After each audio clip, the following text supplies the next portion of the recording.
আপনি যদি কোথাও কাজ করেন এবং সেখানে যদি আপনাকে বেতন দেওয়া না হয় তাহলে সেটা কিন্তু আপনার অভিজ্ঞতা। আপনার এমপ্লয়ার আপনাকে জিজ্ঞাসা করবে না যে তুমি কি আগের কাজে বেতন পেতা কি বেতন পেতা না। আপনার এমপ্লয়ার আপনাকে জিজ্ঞাসা করবে তুমি আগে কোথায় কাজ করেছো এবং কি, কি শিখেছো। তাই যা কিছুই আপনি শিখেন না কেন আপনার কিন্তু পজিটিভলি এটা আপনাকে হেল্প করবে। আপনি যদি ফ্রেশ গ্র্যাজুয়েট হন এবং আপনার যদি ছোট্ট একটা বিজনেস রান করার এক্সপেরিয়েন্স থাকে, আ পার্ট টাইম কোনো কিছু করার এক্সপেরিয়েন্স থাকে, হ্যাঁ? অথবা আপনার যদি লেটস সে ফেসবুকে আপনি অ্যাড রান করতেন অন্য কোম্পানির হয়ে, একটা এজেন্সি চালাতেন, অথবা ভিডিও এডিটিং করতেন, অথবা উম মানে ইউ নেম ইট, হ্যাঁ? আপনি যে কোনো কিছু আপনি করতে পারেন। সেই করাটা কিন্তু আপনার ইন্টারভিউ বোর্ডে আপনি বলতে পারবেন। কেন বলতে পারবেন যে এত ছোটখাটো জিনিস কেন বলা যায়? কারণ বেশিরভাগ মানুষ তাই করে না। রাইট? বেশিরভাগ মানুষ এই কাজগুলা কিন্তু করে না। সো আপনি যদি ইন্টারভিউ বোর্ডে বলতে পারেন যে আমি এই কাজগুলা করেছি, তাহলে এট লিস্ট এমপ্লয়াররা এটা মনে করে যে এই মানুষটা বা এই ছেলেটা বা এই মেয়েটা পড়াশোনার বাইরেও অন্য অনেক কিছু করে এসছে। সো তার এক্সপেরিয়েন্সটা ডায়নামিক। তো ডায়নামিক মানুষ পৃথিবীতে খুঁজে পাওয়াটা কিন্তু অনেক কঠিন। এই পৃথিবীতে মেধাবী মানুষ অনেক পাওয়া যায় কিন্তু ডায়নামিক মানুষ পাওয়া যায় না। মানে যে কোনো চাকরির ইন্টারভিউ, যে কোনো চাকরির সেটিং, যে কোনো বিজনেসের সেটিং কিন্তু অত্যন্ত ডায়নামিক। হ্যাঁ? আপনাকে একটা কাজ দিয়ে কিন্তু সারা জীবন আপনি একটা কোম্পানি চালাতে পারবেন না। আপনি যদি কোথাও ফ্রি ইন্টার্নশিপ করতে পারেন অথবা আপনি যদি কোথাও ফ্রিতে কাজ করার সুযোগ পান, আপনি সেখানে ফ্রিতেই কাজ করবেন। কারণ অভিজ্ঞতা মানেই কিন্তু বেতনভুক্ত চাকরি না। অভিজ্ঞতা মানে হচ্ছে বিজনেস, অভিজ্ঞতা মানে হচ্ছে আরেকজনের কোম্পানিতে বিনামূল্যে কাজ করা, অভিজ্ঞতা মানে পার্টনারশিপ হইতে পারে। হুম? অভিজ্ঞতা মানে হচ্ছে অভিজ্ঞতা। আপনি কোনো কিছুতে ইনভলভ ছিলেন কিনা। চাকরি বলেন, বিজনেস বলেন, এগুলা কিন্তু অত্যন্ত ডাইনামিক এনভায়রনমেন্ট। কন্টিনিউয়াসলি সেখানে নতুন সিচুয়েশন তৈরি হয়। নতুন সিচুয়েশনে নতুন ডিসিশন নিতে হয়। তাই পড়াশোনার বাইরে কেউ কিছু করেছে কিনা এটা কিন্তু অত্যন্ত ইম্পর্টেন্ট, হ্যাঁ? যারা বোঝেন কম, যারা মনে করেন যে আমি সব বুঝি, তারা কিন্তু এই জিনিসগুলোকে ইগনোর করে। কিন্তু যারা বুদ্ধিমান, তারা কিন্তু ইজিলি বুঝতে পারে যে এই জিনিসগুলো আসলে কতটা ইম্পর্টেন্ট। বাংলাদেশে একজন কমেডিয়ান আছেন যিনি একটা সময়ে অনেক বড় কোম্পানিতে চাকরি করেছেন আমেরিকাতে এবং বাংলাদেশে। নাভিদ মাহবুবের নাম আপনারা শুনেছেন। নাভিদ মাহবুবকে একবার আমেরিকাতে একটা কোম্পানি হায়ার করে। হায়ার করার পরে নাভিদ মাহবুব জিজ্ঞাসা করেন যে, "আমাকে কেন আপনি হায়ার করেছেন?" তখন উনি বলেন যে মানে উনার বস যিনি তিনি বলেন যে, "যতগুলা ক্যান্ডিডেট ছিল তার মধ্যে একমাত্র আপনিই ছিলেন যার মডেলিংয়ের অভিজ্ঞতা ছিল।" নাভিদ মাহবুব একটা সময় মডেল ছিলেন। উনি কোকা-কোলার কিন্তু বিজ্ঞাপন করেছেন। এছাড়াও সম্ভবত ক্লোজ আপ বা পেপসোডেন্ট কোনো একটা টুথপেস্টের উনি হচ্ছে বিজ্ঞাপন করেছিলেন।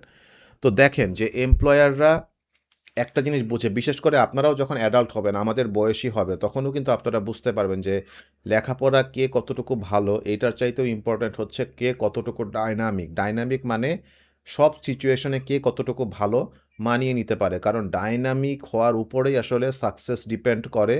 লেখাপড়ার উপরে সাকসেস অত বেশি ডিপেন্ড করে না। আর এই কারণে আপনার লেখাপড়া যতই ভালো হোক না কেন বা যতই খারাপ হোক না কেন, খুশি হওয়ার বা মন খারাপ করার কোনো কারণ নাই। ইন্টারভিউ বোর্ডে যদি আপনি প্রমাণ করতে পারেন যে আপনি আ নিজের পড়াশোনার বাইরে, একাডেমির বাইরেও আপনি অনেক কাজ করে এসছেন, তাহলে এমপ্লয়াররা ধরে নিবে যে আপনাকে দিয়ে যে কোনো ধরনের কাজ করানো সম্ভব। সো এই জিনিসটা আপনারা মাথায় রাখবেন। ফাইনালি একটা কথা বলে শেষ করি যে ইন্টারভিউ বোর্ডে অনেক সময় আমরা কিছু উল্টাপাল্টা প্রশ্নের উত্তর দেই। যেমন ধরুন আমরা বলি যে আমরা অনেক সময় আমরা হার্ড ওয়ার্কিং, আমরা ডিলিজেন্ট, হ্যাঁ? আমরা ওয়ার্কাহলিক। এই কথাগুলো কখনোই বলবেন না। কারণ যখনই আপনি এই কথাগুলো বলবেন, এই কথাগুলো আসলে আপনার আগে পরে অনেকেই বলবে। অত্যন্ত বিরক্তিকর এটা এমপ্লয়ারের কাছে। কারণ তারা এই কথাগুলো বহুবার শুনেছে। যখনই এই কথাগুলো আপনি বলবেন, আপনি আর ১০ জনের মতো অনেক বড় একটা ভুল করে ফেললেন। আপনি হার্ড ওয়ার্কিং কিনা, আপনি ডিলিজেন্ট কিনা, আপনি ডায়নামিক কিনা, এটা আপনার এক্সপেরিয়েন্সই বলে দিবে। আবারও বলছি, যারা ফ্রেশ গ্র্যাজুয়েট আপনারা হয়তোবা প্রশ্ন করবেন যে এক্সপেরিয়েন্স তো আমার নাই। এক্সপেরিয়েন্স কোথায় পাবো? এক্সপেরিয়েন্স নেওয়ার আপনার অনেক সুযোগ আছে। আপনার বাড়ি যদি রাজশাহী হয় বা রংপুরে হয়, আপনি যদি রংপুর কারমাইকেল কলেজের স্টুডেন্ট হন এবং রংপুর থেকে ঢাকাতে যদি আপনি জীবনে আ কখনো ১০০ মণ আম পাঠিয়ে থাকেন, ফেসবুকে বিজ্ঞাপন দিয়ে ১০০ মণ আম আপনি রংপুর থেকে ঢাকাতে বিক্রি করেছেন এবং সেই ১০০ মণ আম বিক্রি করতে গিয়ে আপনার ৳৫,০০০ লস হয়েছে। স্টিল ওইটা আপনার একটা এক্সপেরিয়েন্স। আম বিক্রি করাটাও একটা এক্সপেরিয়েন্স। আপনি বাংলাদেশের যে কোনো জায়গা থেকে এক্সপেরিয়েন্স গ্যাদার করতে পারেন, যে কোনো বিষয়ে। একজন ফ্রেশ গ্র্যাজুয়েটের পড়াশোনার বাইরে সে যা কিছুই করে সব কিছুই তার এক্সপিরিয়েন্সের অংশ। এই জিনিসগুলো এমপ্লয়াররা খোঁজে, কারণ সবারই তো গ্র্যাজুয়েশন আছে, সবাই তো আর আম কীভাবে বেচতে হয় সেটা জানে না। এখন আপনি বলতে পারেন যে আমি তো আম বেচে লস করছি, কোনো প্রবলেম নাই। জিজ্ঞাসা করবে আপনাকে কেন লস করেছেন, আপনি তখন বলবেন যে এই কারণে আমি লস করেছি, এগুলো যদি যদি আমি না করতাম তাহলে আমার লস হতো না। হয়তো আমি সোর্সিং করার সময় বেশি টাকায় সোর্সিং করেছি, অথবা আমার প্রাইসটা আমি কম ধরেছি, অথবা আমি কোয়ান্টিটি কম বিক্রি করেছি, যে কারণে আমার লসটা হয়েছে। এমপ্লয়াররা শুধু জানতে চায় যে আপনি কিভাবে চিন্তা করেন, আপনি কিভাবে চিন্তা করেন তার উপর ভিত্তি করে আপনি এই কোম্পানিতে পারফর্ম করতে পারবেন কি পারবেন না সেটা ডিপেন্ড করে। আপনার এসএসসির জিপিএ 5, ইন্টারমিডিয়েটের জিপিএ 5, ঢাকা ইউনিভার্সিটির ডিগ্রি, নর্থ সাউথের ডিগ্রি এর উপরে কিছুই ডিপেন্ড করে না। তো যাই হোক, আমরা আরও একটা ভিডিও ছাড়বো, যে ভিডিওতে আমরা দেখাবো যে কীভাবে আপনি সিভিটা লিখবেন এবং ইন্টারভিউতে ডাক পাবেন। সিভি লেখার ব্যাপারে ছোট্ট করে এক লাইন বলে রাখি যে আপনার সিভিটা যারা ফেলে দেয়, শর্ট করে ফেলে দেয়, তারা কিন্তু খুব জুনিয়র লেভেলের এমপ্লয়ি। যারা সিনিয়র লেভেলের এমপ্লয়ি তারা কিন্তু আপনার সিভিটা দেখে না, তাদের কাছে শর্ট লিস্টের সিভিটা যায়। তাই আপনি কিভাবে সিভি লিখলে আপনি বাদ পড়বেন না, জুনিয়র লেভেল, সিনিয়র লেভেল সব লেভেলের এমপ্লয়ীদের কাছেই মানে আপনার সিভিটা শর্ট লিস্টেড হবে এবং আপনি ইন্টারভিউতে ডাক পাবেন। যেটা খুবই খুবই ক্রুশাল, যে আপনি যদি ইন্টারভিউতে ডাক না পান, আপনি যতই স্মার্ট হন না কেন,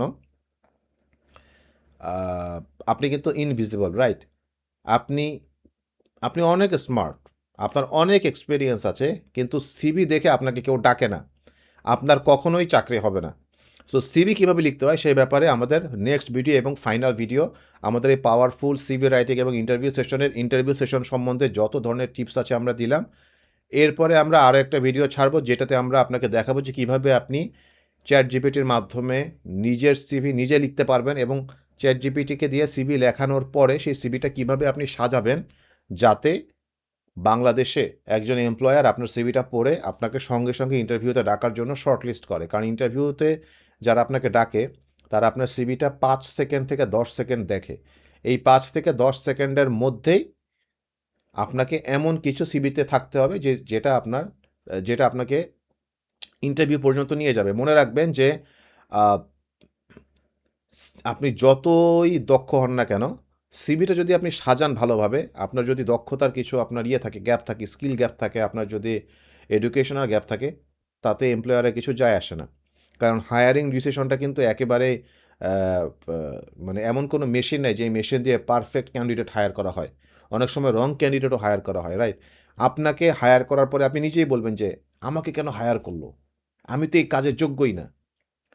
কিন্তু আপনি খুশি হবেন, কারণ আমি তো বেতন বেশি পাচ্ছি, এখন আমি কাজ শেখার সুযোগ পাচ্ছি। এরপর আপনি যখন ঢুকে যাবেন তখন আপনি আপনার বুদ্ধি দিয়ে, মেধা দিয়ে দ্রুত কাজ শিখে দ্রুত ডেলিভারি দিবেন। কিন্তু আপনি দেখবেন যে আপনার চাইতে যোগ্য মানুষকে বাদ দিয়ে আপনাকে কি করা হচ্ছে, হায়ার করা হচ্ছে। কেন? কারণ আপনার সিভিতে স্পেশাল কিছু ছিল, আপনার ইন্টারভিউতে স্পেশাল কিছু ছিল, রাইট? এর জন্য আপনি আপনার চাইতে যোগ্য ব্যক্তিদেরকে পেছনে ফেলে চাকরিটা পেয়ে গেলেন। এখন সেইখানে আপনি বুদ্ধি করে পারফর্ম করে চাকরিতে টিকে থাকবে, সেটা আপনার উপর। সেটার জন্য কোনো ট্রেনিং হয় না। এটা সম্পূর্ণরূপে আপনার মেধা, আপনার দক্ষতা, হ্যাঁ, আপনার লার্ন করার ক্যাপাবিলিটি, তার উপর ডিপেন্ড করবে।